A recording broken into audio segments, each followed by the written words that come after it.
Yeah, we took the long road, but yeah, definitely got there in the end.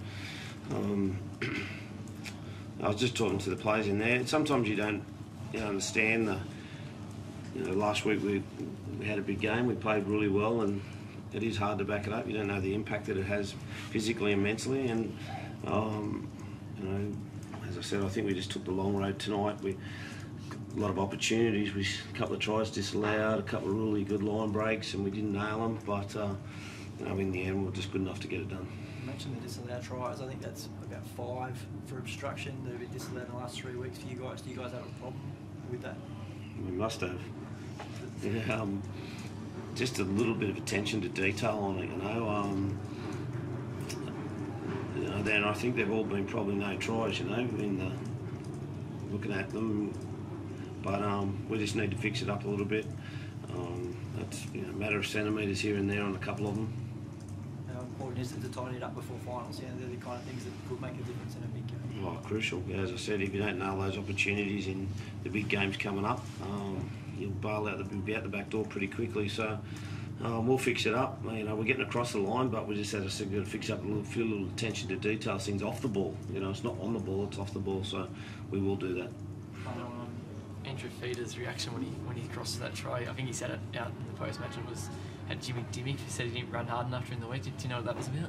Oh yeah, I'm not quite sure. I didn't see too much of it, but yeah, Jimmy's one of those blokes, and both Tongan got bad tempers, and Jimmy told him he wasn't running hard enough, so he ran hard in the second half and he scored a try. So I love the passion, both of them. He seemed pretty fired up when he came back on. Yeah, it's good. I love that. That's what we need. I wanted him to get out there and run hard, and as I said, I'll get Jimmy to tell him that next week as well. Can you explain why he was on the bench for a long time, a lot longer than what he usually is? He said you had injuries as well, so you didn't have too many guys on the bench. Was there a tactic or a reason that he was? Oh, he came off a little bit earlier than usual, but the bloke that went on there for him, Woodsy's been playing really good football, and then he went back on at the normal time.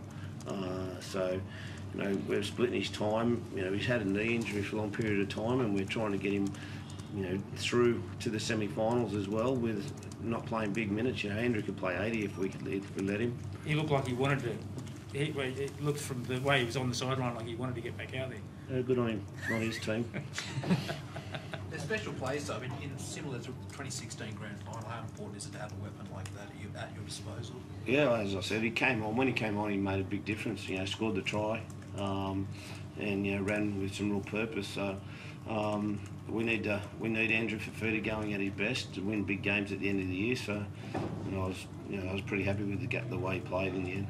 How much does it hurt you structurally losing both your centres, especially in attack? And I guess how important was that? They got the job done without him. Yeah, it was a tricky one. Kurt Cobal's played there before, and probably Louis played there a long time ago. So and then putting 2 new edge back rowers. So our attack was a little bit off. Maybe our timing, and we didn't really shift the ball to those players. But I thought we got through, and hopefully those players won't be out for too long. Do you know much about their injuries yet? Well, Ricky, we'll have to obviously have scans. Ricky's is just hopefully a low-grade medial strain, so maybe a week, maybe. As I said, just guessing a little bit. And Jesse's is just an ankle sprain. So once again, let's hope for just a week.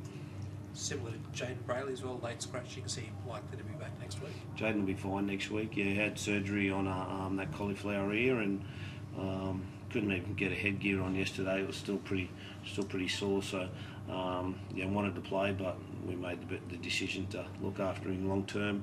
He hasn't got a girlfriend at the moment. So, he does. Oh, he does. He does have a girlfriend. She tells him when to breathe. Yes, he does have a girlfriend now. So she asked us not to play him. Do you feel like you're like you guys you can't catch a break of injuries this year? I know I spoke earlier in the week how you barely rolled out your best 13 or 17 and all this year. Yeah, it has been a bit frustrating. I thought we just got over that, but that's footy. We just got to deal with it. Every team's got their injuries and hard luck stories, but it's what happens next. And as I said, Wade will be back next week, and hopefully those 2 boys that were injured tonight aren't long term. Chow Townsend, I mean, obviously a couple of weeks ago there was a fair bit of criticism of him after the Brisbane loss, and I guess the way he's responded tonight, like the first try obviously later on, the second one he had a lot to do with that kick and whatnot as well. I mean, how impressive has he rebounded from a couple of weeks ago? Chad's a real resilient kid. He does cop a bit of pressure, and most halfbacks in our teams, if you're not going well, you're going to be the first people where people go to and point the finger. So he accepts that, and I think we've obviously once we get Wade back, and he'll take a little bit of pressure off him off that ball playing and communication. So, he's really resilient. He did a really good job tonight. Gal, JT's made a habit of nailing those sideline conversions and breaking New South Wales halves for years. Were you expecting that one to go over at the death? It's hard to say. He's been off of his kicking a bit this year. I think he missed a couple of close to the post as well. That's why at the end there I sort of, I was off the field, and we're 50-50 whether to take the two, but thankfully we scored late there. Look, he's just had one of those years. He's just been a bit off, but thankfully he did miss it. We scored a couple of tries late. Gary, you had some nice words to say about JT after the match.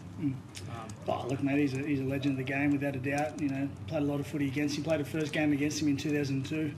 Got put back to reserve grade for a few weeks and played against the Dogs out at Homebush, and he was playing reserve grade, and here we are 16 years later playing against each other for the final time in Sydney. He played 30-something test matches with him, and he's a champion of the game. We all know that, but as much rivalry we've had and words on the field that we've had, every time we've toured together and played for Australia together, we've always been pretty good mates, and got enormous respect for him. I think you described him as a future immortal. Oh yeah, I don't think there's any doubt in that. I'm writing a book at the moment, and my top sort of 5 players of all time, and he's in it without a doubt. So he's a legend. We know that. Top 4 is obviously so important, and in the context of Penrith losing today, slipping up, how big is that win to set you on course for maybe edging into that top 4? Yeah, well, it'll be nice. Definitely be nice. We just got to keep winning our last 2 home games, and see what happens with those other teams. I think there's a few play each other, and we're a chance. But if we win our last 2 games and we don't make the top 4, we just got to get on with it. We just need to concentrate on what's next, and that's the sort of attitude we've had, and we'll take that into next week. What's next? We've got a really tough game against Newcastle, who played well today and won. Luke Lewis and Ricky Latelli and Jesse Ramey and a lot of those boys last home game. So, particularly Louis and probably Ricky Latelli, been here for 10 years, Ricky Latelli, and won a grand final with the club. So it'll be a special week next week, and that's what we're just going to need to concentrate on. Do you feel like dark horses? Do you feel like you're building towards something? We're just trying to make top 4. Our plan has been pretty nice. We were. I don't think we're great tonight, to be honest. We've got a lot of improvement in us, and if we can find that improvement, we can get better. I think there's 6 or 7 teams that can threaten for the premiership this year, but I still think we've got a lot of improvement in us.